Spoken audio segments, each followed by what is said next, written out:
안녕하세요. 저는 혼자서 아이를 키우고 있는 40대 여성입니다. 저도 제 처지가 이렇다 보니 여기에 올라오는 이야기를 들으며 사연의 주인공이 하는 복수에 속 시원해하고 감동적인 일에 눈물을 지으며 애청하고 있어요. 저에게도 복수와 감동 두 가지를 모두 포함하는 사연이 있어 조금 마음의 정리가 된 지금 여러분들께 전해드리고 싶어서 나왔고요. 제가 주체가 되어서 한 복수와 감동 스토리는 아니지만요. 그럼 제가 어떤 사연을 가지고 있는지 한번 들어봐 주세요. 전 남편과 평범한 연애 끝에 결혼을 했습니다. 누구나 그렇듯 저에게도 남편과 결혼을 해야겠다고 마음을 먹게 된 모습이 있었어요. 오랜 기간 만남을 이어오던 남편이 언제 어디서 어떤 상황에서든 신중한 모습을 보여줬고 그 모습을 보며 믿음직스럽다는 생각이 들어 결혼을 결심하게 되었죠. 그런데 제가 남편과 연애를 하는 4년 내내 속아왔던 거였습니다. 그걸 신혼여행에 가게 되어서 알게 된 거죠. 그것도 행복한 결혼식을 마치고 도착한 신혼여행지에서 맞게 된 떨리는 신혼 첫날 밤이 되어서 말이에요. 저녁 식사를 마치고 로맨틱한 분위기를 만들려고 준비를 하고 있었는데 호텔 인포메이션에 다녀온다고 한 남편이 한참을 기다려도 오지 않는 겁니다. 처음 와보는 여행지에 그것도 외국이다 보니 무슨 일이 생겼나 싶어 걱정이 될 수밖에 없었어요. 남편을 찾아보려고 엘리베이터를 타는 곳으로 가는데 복도 중간 비상계단 쪽에서 남편의 목소리가 들려왔습니다. 막 무엇인가 혼잣말을 중얼거리고 있더라고요. 전 깜짝 이벤트라도 준비하는 건가 싶어서 계단 쪽으로 귀를 가져다 댔어요. 왜 이렇게 안 받는 거야? 내가 분명히 시차 시간도 알려줬는데 이러면 나보고 뭘 어쩌라고. 남편이 하려는 이벤트에 문제가 생긴 줄 알았습니다. 자신의 계획대로 일이 풀리지 않는지 속을 태우는 남편의 모습이 고맙기도 하고 귀엽기도 하고 또 안쓰럽기도 했죠. 계획한 대로 일이 풀렸다면 좋았겠지만 굳이 잘못된 일에 마음 쓰고 시간 버리는 게 더 아깝게 느껴졌어요. 남편에게 괜찮다는 말을 하고 이제 그만 방으로 가자고 말을 하려고 다가서려는 순간 그때 막 남편이 통화를 건 사람과 전화 연결이 되었죠. 그리고 곧바로 남편의 입에서 나오는 단어를 듣고 전 지금까지 제가 남편에게 속아왔다는 걸 알게 되었습니다. 남편의 첫 마디는 제 시어머니를 부르는 엄마였죠. 엄마, 왜 전화를 이제 받아? 내가 저녁부터는 휴대폰에서 손 떼지 말라고 했잖아. 시간이 얼마나 지난지 알아? 밖에 너무 오래 나와 있어서 길게 통화할 순 없겠고 우선 오늘 도착해서 점심은 엄마가 말한 대로 무슨 K준인가 먹었어. 그리고 승현이가 피곤하다고 해서 바닷가 좀 둘러보고 호텔에서 쉬다가 저녁도 엄마가 말한 곳에서 먹었고. 승현이도 좋아하는 것 같아. 근데 이제부터 어떡해? 아니, 난 아직 안 씻었어. 승현이는 씻는다고 했고. 여기 호텔 가운 있어. 그거 입고 나가면 돼? 그리고 불은 씻기 전에 꺼야 하는 거야? 아니면 씻고 나오면서 꺼? 남편이 글쎄 첫날 밤을 어떻게 보내야 하는지를 시어머니께 여쭤보고 있더라고요.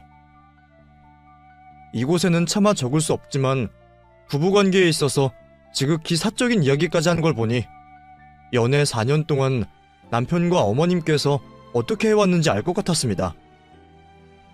제가 남편과 결혼을 결심하게 되었던 신중함이 사실은 모든 걸 시어머니에게 묻고 확인받기 위한 필요한 대기 시간이었다는 걸 알게 된 거죠. 어쩐지 아침, 저녁, 휴일, 주말 할 것 없이 회사에서 너무 많이 남편에게 전화한다 싶었는데 그게 사실은 전부 시어머니에게 의사결정을 묻기 위해 한 통화였던 거예요. 전 그런 줄도 모르고 제 주변 사람들에게 저희 남편 없이는 회사 일이 돌아가지 않는다며 자랑을 늘어놓았는데 말이죠. 지금까지 무려 4년 동안이나 남편이 저를 속여왔던 거였습니다.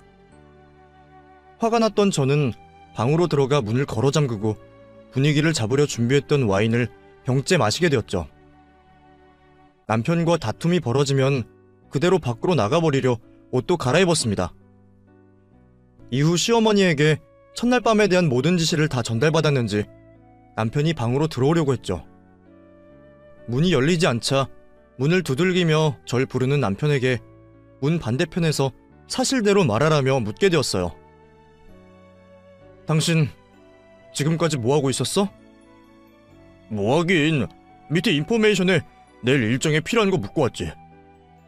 시간이 좀 걸려서 그래? 내가 내려가니까 단체 관광객들이 버스에 내려서 체크인 한다고 정신이 없더라고. 그래서 좀 늦었어. 미안해. 여기 호텔은 인포가 비상계단에도 설치되어 있어?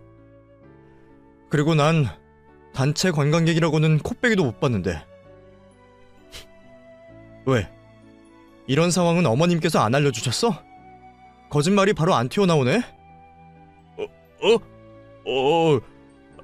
그게... 내가 문 열어줄 건데 방에 들어와서 내가 하는 말에 또다시 날 속이고 거짓말하면 나 짐 가지고 여기 나갈 거야. 한국으로 돌아가서도 이 거짓된 결혼 생활 더 이어가야 할지 고민할 거고. 그러니까 내가 묻는 말에 솔직하게 말해. 그렇게 문을 열어줬고 제 눈을 쳐다보지 못하는 남편을 의자에 앉혀 어디서부터 어디까지 어머님께 물어가며 저와 만남을 가져왔는지 물어보게 되었습니다. 첫날 밤 일까지 물어봤으니 그 정도가 심할 거라는 건 어느 정도 예상을 하고 있었지만 제 생각보다 더 심하더라고요. 입는 옷과 데이트 코스는 물론이고 결혼을 해야 할지 말아야 할지 물어보고 저에게 사랑한다고 보내는 문자 메시지까지 확인을 받았다고 했죠. 그러니까 저와 남편만이 알고 추억해야 할 모든 상황을 어머님께서도 알고 계셨고 하나하나 직접 남편에게 자신의 생각대로 하라고 지시를 하고 있었던 겁니다. 어떻게 보면 전 로봇과 연애를 하고 결혼을 했던 거죠. 어머님과 연애를 했다는 말이 더 맞는 말일지도 모르고요. 사기 결혼이다 싶더라고요. 남편은 절 사랑하는 마음만은 진실하다 했습니다. 저와 결혼을 해야 할지는 물어봤지만 그것도 저와 결혼을 하고 싶어서 자신이 먼저 어머님께 물어본 거라고 했죠. 그것도 말이라고 하는 남편을 보니 어이가 없었습니다. 어린 시절부터 모든 걸 어머님 의사결정에 따라 살아와 문제가 심각해 보였습니다. 속아서 하게 된 결혼이었지만 물을 수도 없었으니 제가 남편을 설득시켜 더는 어머님께 의지하지 않도록 남편을 고쳐보려고 했죠. 제가 심각하다고 말을 하니 남편도 문제를 인지하고 제 말에 수긍을 하는 듯 보였습니다. 당장 내일부터 어머님의 지시에 따르지 않고 모든 걸 스스로 선택해보기로 약속을 한 채 잠자리에 들게 되었죠. 그렇게 망쳐버린 제 신혼 첫날 밤이 흘러갔습니다. 다음 날부터 습관적으로 어머님께 연락을 하여 뭐든 물어보려는 남편을 제지했고 직접 결정을 하도록 훈련을 하게 되었습니다. 금단 증상이라고 해야 할지 모르겠지만 남편은 자신이 결정을 내려야 하는 상황에서 어머님께 묻지를 못하자 불안해하는 모습까지 보였죠. 그럴 때마다 남편을 어르고 구슬리면서 어린아이를 가르치듯 옆에서 스스로 선택할 수 있게 도와주었죠. 그래도 어머님께 지난 30년 넘게 기대고 의지한 시간에 비해 남편은 빠르게 변해가고 있었습니다. 하지만 그 갑작스러운 변화를 시모도 눈치챘어요. 그럴 수밖에 없던 게 밥 사먹는 것조차 일상적으로 물어보던 아들이 연락을 하지 않으니까요.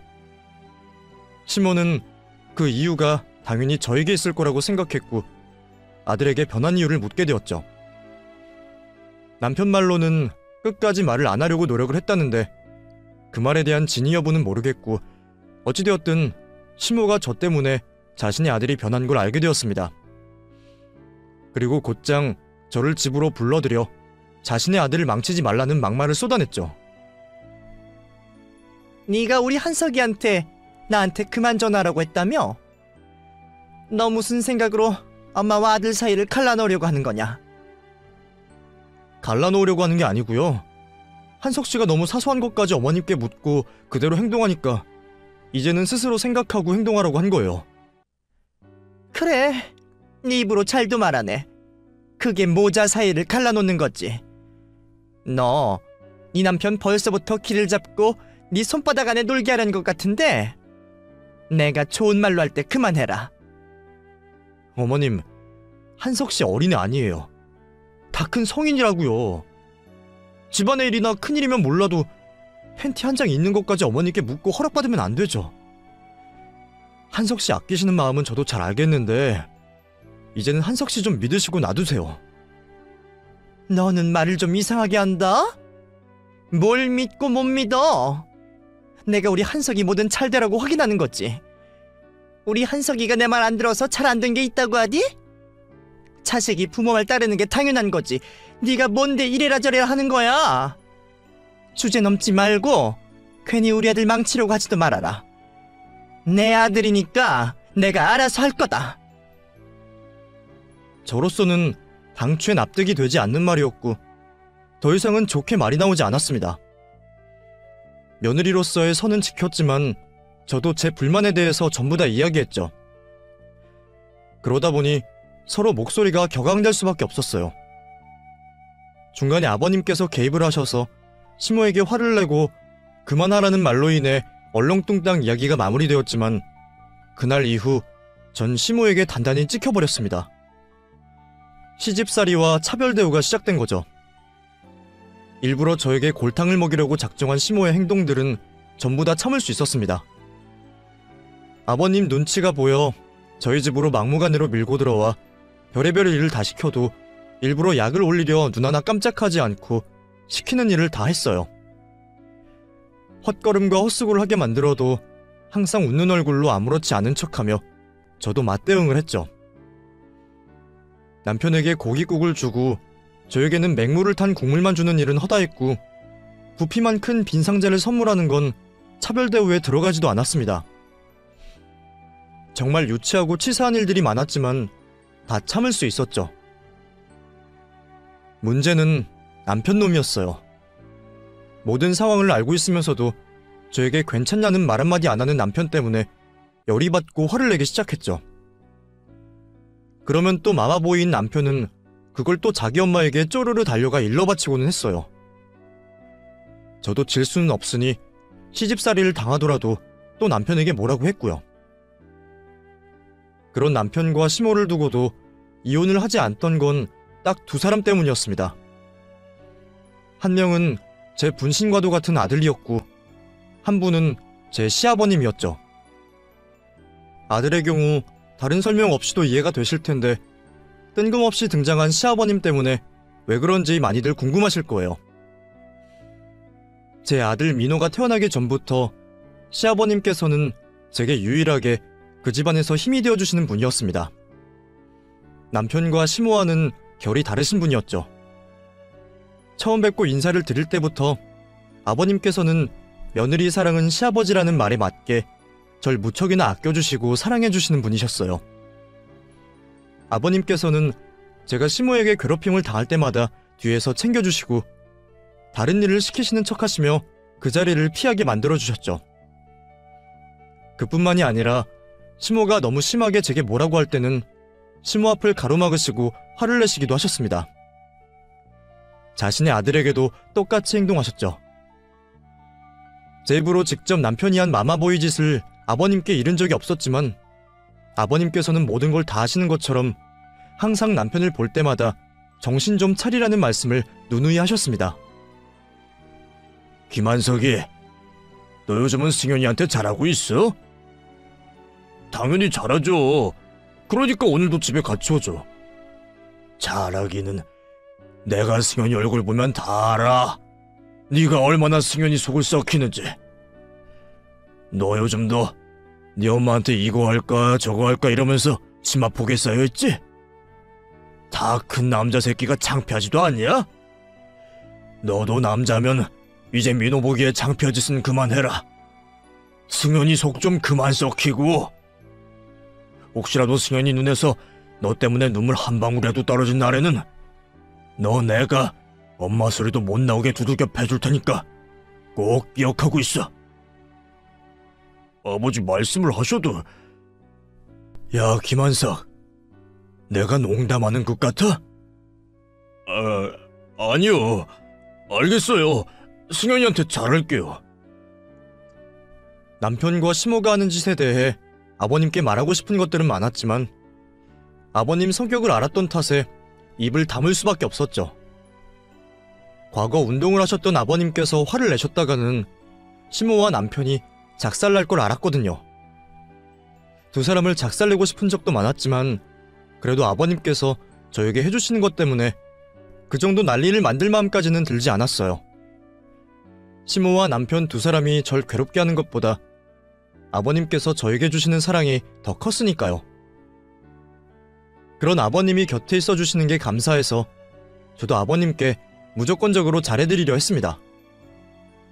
하시고 싶은 게 있으면 먼저 알아봐서 해드리고 몸에 좋은 게 있다면 저희 아버지보다 먼저 드리고는 했어요. 저희 부모님께는 죄송한 말이지만 저에게는 제 아들과 똑같이 소중한 사람 1순위였어요. 얼굴을 보면 서로 웃을 일밖에 없다 보니 당연히 사이가 좋을 수밖에 없었고 종종 데이트도 즐길 만큼 아버님과 가깝게 지냈습니다. 밖에 다닐 때면 다정한 부녀 사이로 오해를 받을 만큼 친부녀 같은 관계였죠. 그런 아버님과 그날도 데이트를 즐기고 있었어요. 한겨울이었지만 좋아하시던 팥빙수 집에서 재미있는 시간을 보내고 나왔는데 몇 걸음 떼지 않아 아버님께서 갑자기 쓰러지셨습니다. 급히 119를 불렀지만 하필 퇴근 시간으로 길이 막혀 사고 현장에 도착을 하는 것도 병원으로 이송하는 것도 늦어질 수밖에 없었죠. 기존 소요되는 시간보다 늦게 도착한 병원에서는 아버님께 뇌출혈이 발생했다고 말해왔습니다. 뇌출혈 위치와 모양이 좋지 않다며 바로 수술을 들어가야 한다 했죠. 수술을 마치신 아버님께서는 다행히 생명에는 이상이 없으셨지만 의식이 돌아오지 않았습니다. 그리고 의식을 회복하시고 깨어나신다고 해도 몸 우편에 마비 증상이 계속될 수 있다고 했죠. 안 그래도 제게 소중한 아버님께서 쓰러지셔서 마음이 쓰일 수밖에 없었는데 저와 같이 있으시다 쓰러지셨으니 모든 게 제 탓인 것만 같았습니다. 가게를 나설 때 아버님께 좀 더 신경을 써야 했는데 모두 제 부주의로 발생한 일 같아 죄송한 마음이었죠. 당연히 제가 아버님 곁에서 지내며 병수발을 들기로 했습니다. 아버님께서 하루라도 빨리 깨어나실 수 있게 노력을 했죠. 제가 하는 말에 반응을 하실까 자는 시간을 제외하고는 항상 이야기를 전해드렸고 혈액순환이 잘 되도록 몸을 주물러드렸습니다. 그리고 재활을 하셔야 한다는 몸을 조금이라도 더 나은 상태로 만들기 위해 운동도 대신 시켜드렸죠. 오매불망 아버님이 깨어나시기만을 기다렸습니다. 그렇게 제가 쓰러지신 아버님을 간병하고 있을 때 시모와 남편은 주말이면 풍경이 좋은 곳들을 둘러보고 다니며 마음 편히 살고 있었어요. 저 혼자 아버님을 간병하는 것을 가지고는 불만이 없었지만 이 집안의 기둥이셨던 아버님이 쓰러지신 상황에 마음 편히 놀러다니는 두 사람의 모습이 보기 좋을 리가 없었죠. 정신 좀 차리라고 대놓고 시모와 남편에게 말을 했습니다. 어머님, 지금 정신이 있으신 거예요? 아버님께서 아직까지 의식 없이 병상에 계시는데 놀러다니실 생각이 드세요? 당신도 자식이라면 어떻게 이럴 수가 있어? 울상 짓고 있으라는 게 아니라 적어도 아버님 걱정하는 티는 내야지. 이 시국에 눈꽃 보러 다니는 게 말이나 돼? 그럼 우리가 집구석만 처박혀 있을까? 그래서 우울증이라도 걸리라고? 네가 나중에 네 시아버지 병수발 못 들겠다고 하면 그땐 우리가 해야 할 것 아니야. 근데 우리도 우울증에 걸려있으면 그땐 네 시아버지 누가 챙기는데? 맨날 놀러 다니는 것도 아니고 일주일 중에 겨우 주말 이틀만 다니는 걸 가지고 뭐라고 하니? 너 나랑 네 남편 앞에서 큰소리 치려고 먼저 수발 들겠다고 나선 거야? 네가 우리를 못된 사람으로 몰아서 하는 말인데 이 사람 쓰러진 거 너 때문에 벌어진 거 아니야? 네가 네 시아버지 고혈압 있는 걸 알면 알아서 조심을 했어야지. 나도 이 사람 다시 일어날 걸 알아서 네 탓을 아직은 하지 않고 있는데 혹시나 이 사람 잘못되거나 평생 장애를 가지고 살아야 되면 그때 나도 작정하고 네 탓을 할 거다. 그렇게만 알고 있어.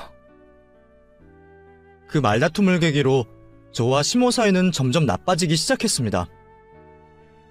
그러다 보니 궁금해지던 게 있었죠. 과연 시모가 남편에게 저를 어떻게 욕할지 궁금했어요. 또 남편은 어떤 식으로 반응을 하는지도 알고 싶었고요. 아버님 간병을 마치고 돌아간 집에서 잠들어 있는 남편 몰래 휴대폰을 열어 확인을 해보았죠. 그런데 생각도 못한 상황을 확인하게 되었습니다. 남편이 바람을 피고 있었어요. 그것도 시모가 소개시켜준 여자와 말이죠. 살다 살다 유부남인 아들에게 여자를 소개시켜준 어머니 이야기는 처음 들어봤습니다. 그 말도 안 되는 상황이 저에게 벌어지고 있었죠. 당연히 화가 났지만 이혼을 하더라도 제가 유리하려면 증거가 있어야 할 것 같았습니다. 우선 보고 있던 남편 휴대폰 문자 내역과 SNS 메시지 내용을 전부 다 동영상 촬영을 하여 증거로 남겼죠. 그리고 아버님 간병을 하며 틈틈이 남편 불륜의 증거를 모아갔습니다. 정말 너무도 답답한 상황이었어요. 친정 식구들, 친구들에게 창피하여 말을 꺼낼 수가 없었죠. 넋두리 할 곳이라고는 의식 없이 잠들어 계신 아버님밖에 없었습니다. 너무 답답할 때면 아버님께 제 처제를 말하곤 했어요. 그런데 그 넋두리 같은 혼잣말을 남편과 시모 두 사람 중 누군가가 들었던 것 같아요. 아침에 일어났더니 모아왔던 남편 불륜에 대한 증거들이 전부 지워져 있었죠. 그 증거 파일들을 복사해 넣어놓은 노트북도 사라졌고요. 누가 그런 건지는 안 봐도 뻔했습니다. 남편과 시모뿐이죠. 불륜을 입증한 증거도 사라졌으니 저도 대놓고 두 사람에게 따져 묻기로 했습니다. 그런데 남편과 시모 두 사람 모두 어이없는 말을 늘어놓는 거예요. 사람이길 포기한 사람들처럼 있을 수도 없는 일을 가지고 저에게 누명을 씌웠습니다. 당신들이 그랬지? 내가 모은 증거들 없앤 거. 너 지금 무슨 소리를 하는 거니? 그리고 당신? 이게 어디서 시어머니에게 당신이라고 하고 있어? 나도 당신 아들처럼 마마보이의 불륜까지 저지른 놈과는 이혼하고 싶어. 아버님 깨어나시면 바로 이혼해 줄 테니 민호 양육권과 재산만 나한테 유리하게 줘. 이것 봐라. 이 앙큼한 년이 이제서야 본색을 보이네. 야, 네가 맨몸으로 나가야지 어디서 우리 집 재산을 넘봐. 너 내가 네 시아버지와 있었던 일을 모를 것 같아? 그 이야기를 네 사돈들이 듣고도 가만히 계실까? 우리가 입담으로 줄 테니 민호 걔만 데리고 떠나. 뭐? 당신이야말로 무슨 소리야? 나랑 아버님 사이에 무슨 일이 있었는데? 인연이 끝까지. 너 우리 남편이랑 그렇고 그런 사이지? 너 네 시아버지 곁에 딱 붙어서 있었던 이유도 네 시아버지 재산이 탐나서 그런 거 아니야. 지금도 이 사람 일어나면 어떻게든 구워 삶아서 재산 가져가라고 하는 거 내가 모를 줄 알아? 뭐? 당신 제정신이야? 어떻게 입에도 담을 수 없는... 아니, 생각해서도 안 되는 말을 아무렇지 않게 내뱉어? 누워 계신 아버님께 죄송하지도 않아? 어떻게 그런 말도 안 되는 말을 해? 어? 너도 그게 인간이 할 짓은 아니라는 걸 알긴 아는구나. 어디 한번 세상 사람들에게 변명해봐라. 시어머니랑 남편이라는 증인이 둘이나 있는데 네 말을 들어줄 것 같아? 그리고 네 시아버지 단골집만 가더라도 너랑 붙어 다녔던 건 확인이 될걸? 당신 정말 미친 거 아니야? 내 친아버지 같은 분이야. 그런데 어떻게 그런 생각을 해? 억울하지? 근데 증명할 게 없잖아. 이 사람은 이렇게 누워만 있고 네가 이 사람과 가깝게 지낸 건 맞고 사람들 생각하는 거야. 우리가 어떻게 말하는가에 따라 바뀌지 않겠어? 평소에는 다정하게 보이는 시아버지와 며느리 사이가 불륜이라는 말을 들으면 그렇게도 보이겠지. 거기다 네가 네 시아버지가 가진 재산 때문에 접근했다고 하면 사람들이 그럴 수도 있겠구나 싶어서 네 욕을 할 거고. 그냥 너랑 다툼이 생겼을 때 내 남편 재산은 우리 아들 거다, 감히 시아버지에게 꼬리를 쳐? 이 한마디면 사람들을 깜빡 속아 넘어간다고. 너희 아버님과 어머님은 안 그러실 것 같아? 아무리 부모님이라고 하지만 사람인데. 이러면 너만 불리해. 괜히 돈 몇 푼 더 가져가겠다고 괜한 짓 하지 말고 맨몸으로 우리 한석이 곁에서 조용히 떠나. 안 그러면 너 주위 사람들 전부 다 너에게 뒤돌아서는 일이 생기니까. 협박을 해왔습니다. 전 결백했지만 그 말도 안 되는 상황을 사람들은 의심할 수 있었어요. 진흙탕 싸움 되고 제 결백을 입증한다고 해도 결국 시모와 남편이 받게 될 피해는 저에 비해 너무 적었죠. 자기들도 오해였다고 말하고 피해버린다면 기껏해야 명예훼손밖에 그 죄를 물을 수가 없었어요. 하지만 저는 제 결백을 입증하는 동안 사람들에게 손가락질을 받을 게 뻔했습니다.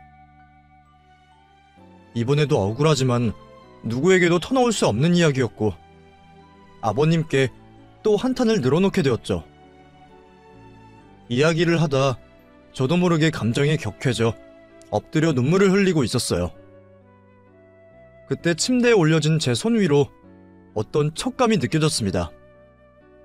바로 고개를 들었더니 아버님의 손이 제 손을 잡고 있었어요. 하필 제가 억울해하며 눈물을 짓고 있던 그때 아버님께서 깨어나신 겁니다. 그날 이후 의식을 완전히 회복하신 아버님은 의사 선생님의 처방대로 깨어있는 시간을 조절해가며 조금씩 회복을 하시게 되었습니다. 다행히 깨어나시며 정신이 없던 덕분에 그날 제가 한 이야기를 기억하시진 못하셨고요. 저로서는 정말 다행이었어요. 아버님께서 온전히 치료에만 집중할 수 있었으니까요. 아버님께서 깨어나신 걸 기뻐하는 저와 달리 시모와 남편은 초조해 보였습니다. 혹시 제가 아버님께 두 사람이 한 행동들과 저에게 씌웠던 누명을 일러바칠까 싶어서 말이죠. 제 입에서 그 말이 나올까 싶어 먼저 저에게 원하는 만큼의 합의금을 줄 테니 이혼을 해달라 했습니다. 다른 때였으면 당연히 두 사람의 제안을 거절하고 싸움닭처럼 굴었을 텐데 그때 저는 너무 지쳐 있었어요. 지긋지긋한 남편과 시모 두 사람과의 관계를 끝내고만 싶었죠. 그리고 아버님이 깨어나셨다는 걸로 마음의 짐을 덜었던 탓에 온몸의 긴장이 풀려 있었고요.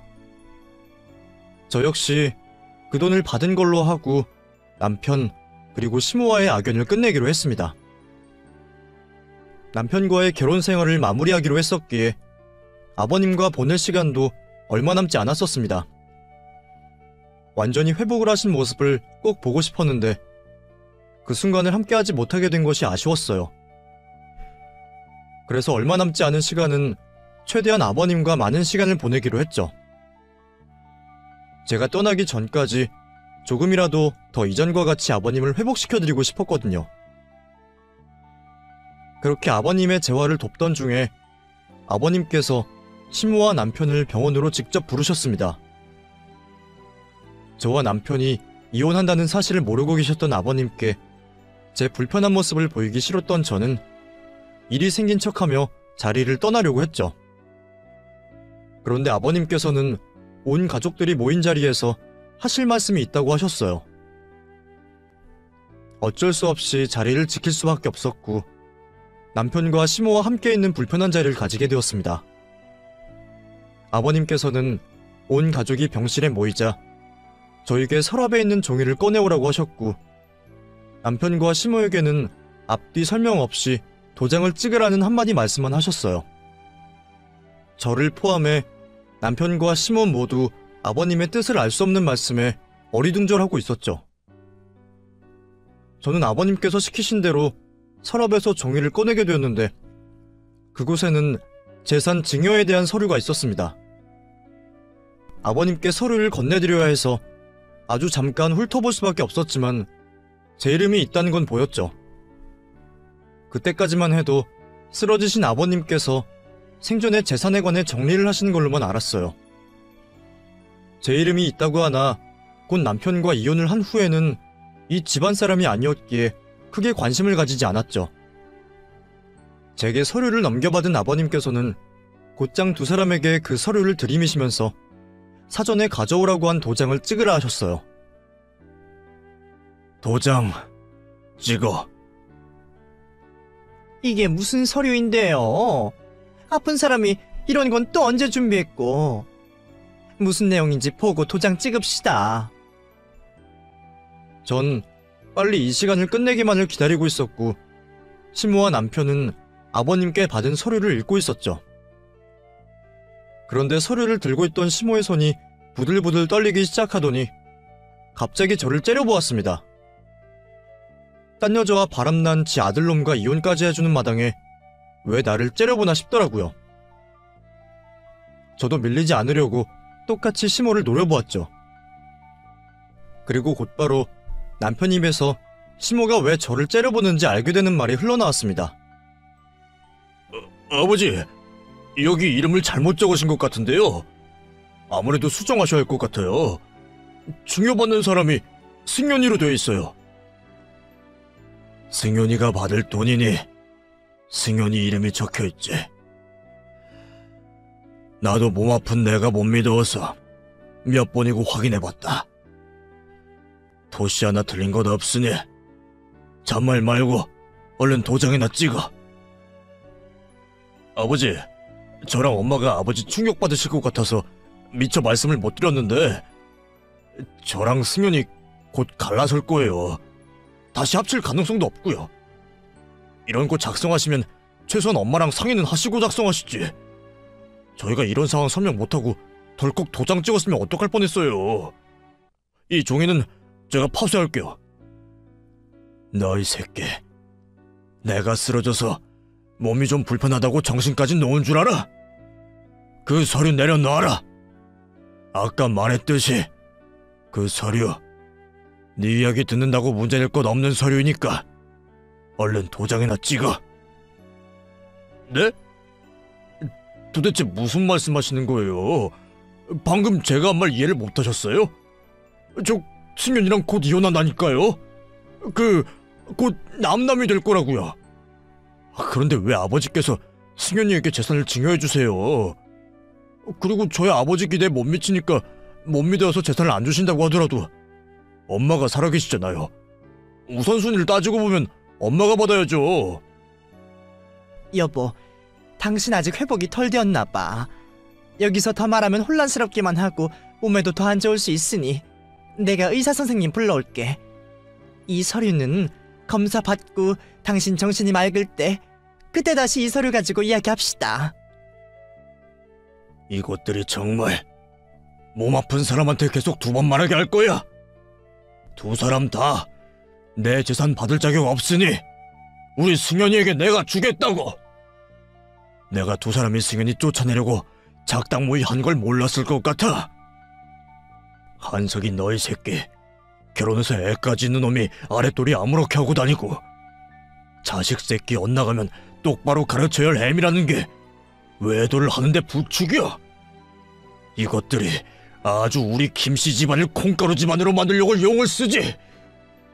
나 절대 두 사람한테 내 돈 못 준다. 이 집안에서 제대로 된 사람이라고 할 수 있는 건 승연이밖에 없어. 내 자식 새끼 잘못 키운까 겨우 이 푼돈 준다고 해서 갚을 수 있는 건 아니겠지만 이렇게 해서 승연이 사는데 손톱만큼이라도 도움이 되면 해야지. 아버님께서 그걸 어떻게 하시고...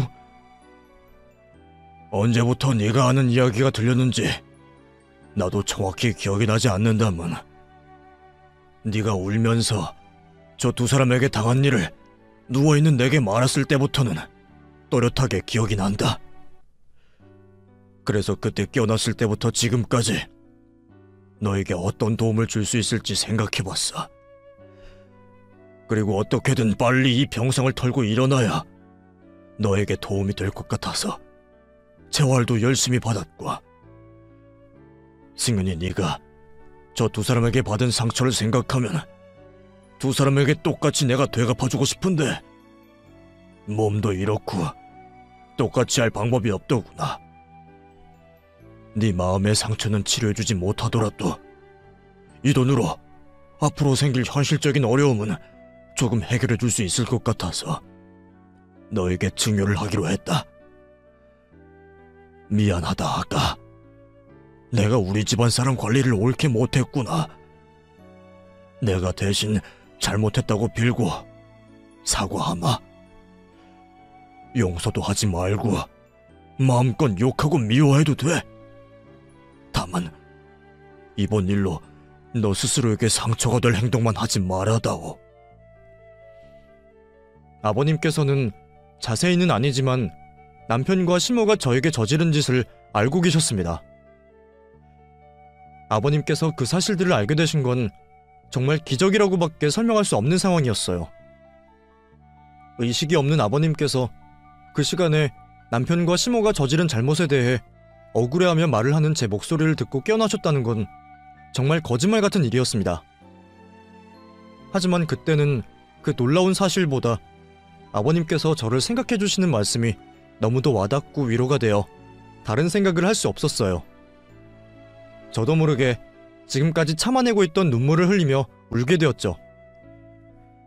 하지만 제 감동스러운 심경과 상관없이 앞에 있던 시모와 남편 두 사람에게는 당장 발등에 불이 떨어진 상황이었습니다.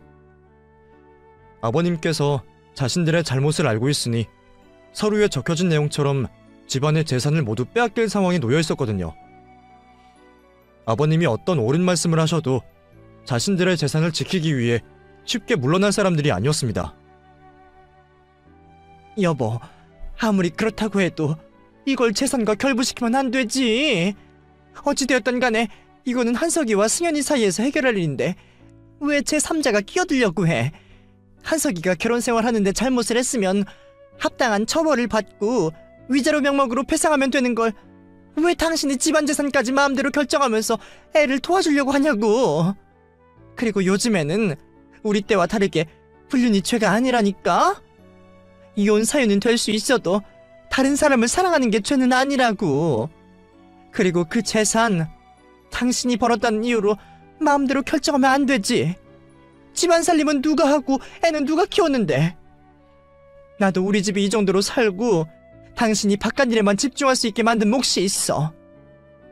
우리가 이혼을 한다고 해봐. 나도 내 몫의 재산 분할을 받는다니까?